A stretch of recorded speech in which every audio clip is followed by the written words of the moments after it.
बच्चों, कैसे हैं आप सब। उम्मीद है इस लॉकडाउन में सभी लोग स्वस्थ और सुरक्षित होंगे। मैं ममता नामदेव, आपकी हिंदी की शिक्षिका, आपको हिंदी पढ़ाऊंगी। पता है बच्चों, हिंदी हमें क्यों पढ़ना चाहिए? क्योंकि हिंदी हमारी राष्ट्रभाषा है और हिंदी की कविताओं से हमें श्रेष्ठ जीवन जीने की प्रेरणा मिलती है। आज मैं आपको हिंदी की कविता का पहला पाठ श्रेष्ठ कर्म पढ़ाऊंगी। श्रेष्ठ कर्म का मतलब होता है अच्छे काम, है ना, और कर्म मतलब होता है कार्य करना। तो कवि ने श्रेष्ठ कर्म करने की प्रेरणा हमें प्रकृति के माध्यम से बताई है। प्रकृति हमें बहुत कुछ सिखाती है। तो प्रकृति में क्या क्या आता है? सूरज,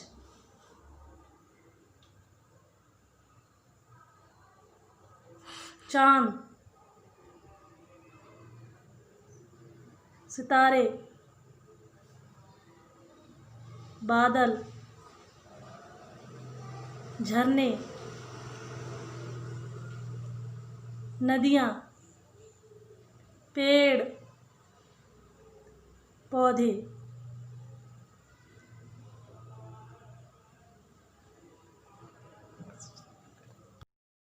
प्रकृति में यह सब प्रकृति में आते हैं और देखो यह लगातार हमारे लिए कितने काम करते हैं और बदले में हमसे कुछ भी नहीं लेते।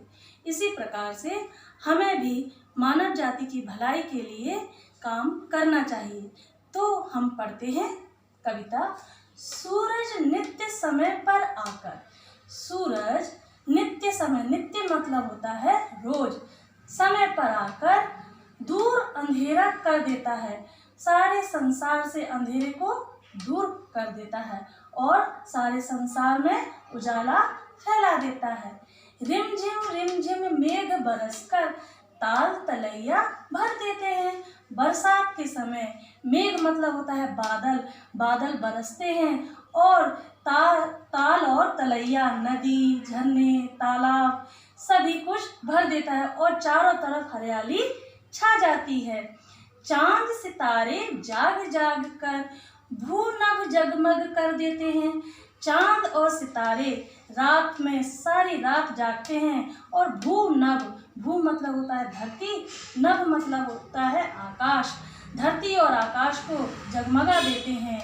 तरवर छाया फल फूलों से सबका मन हर लेते हैं। तरवर माने होता है पेड़, पेड़ की छाया से और उसमें लगे फल और फूल सभी का मन अपनी तरफ मोहित कर लेते हैं और हमें कितना आनंद देते हैं।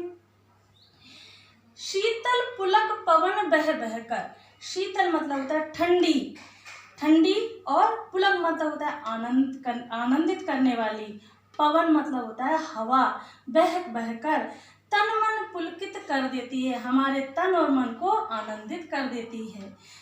दूर थकावट करता सबकी, नहीं किसी से कुछ लेता है। और देखो जब हवा चलती है तो हमारी थकान अपने आप दूर हो जाती है और इसके बदले में वह जो हवा है हमसे कुछ भी नहीं लेती है।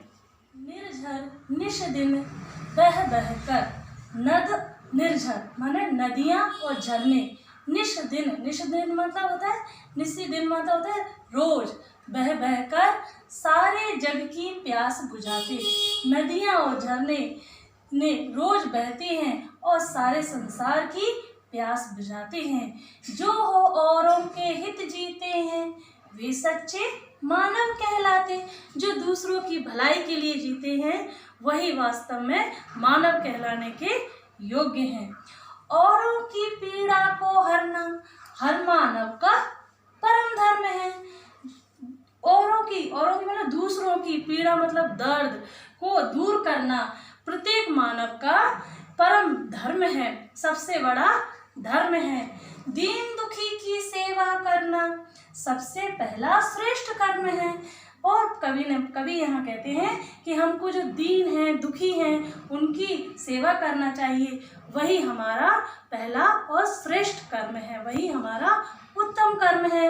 बच्चों, यह हिंदी की कविता मैंने आपको पढ़ाई, आपको समझ में आई? अगर आपको समझ में आई है तो आपको मैं अभ्यास कार्य देती हूँ, गृह कार्य देती हूँ। आपको हिंदी की कविता को लिखना है और बताना है कि प्रकृति हमारे लिए क्या क्या काम करती है, प्रकृति में क्या क्या आता है, यह सभी आपको घर पर लिखना है। धन्यवाद।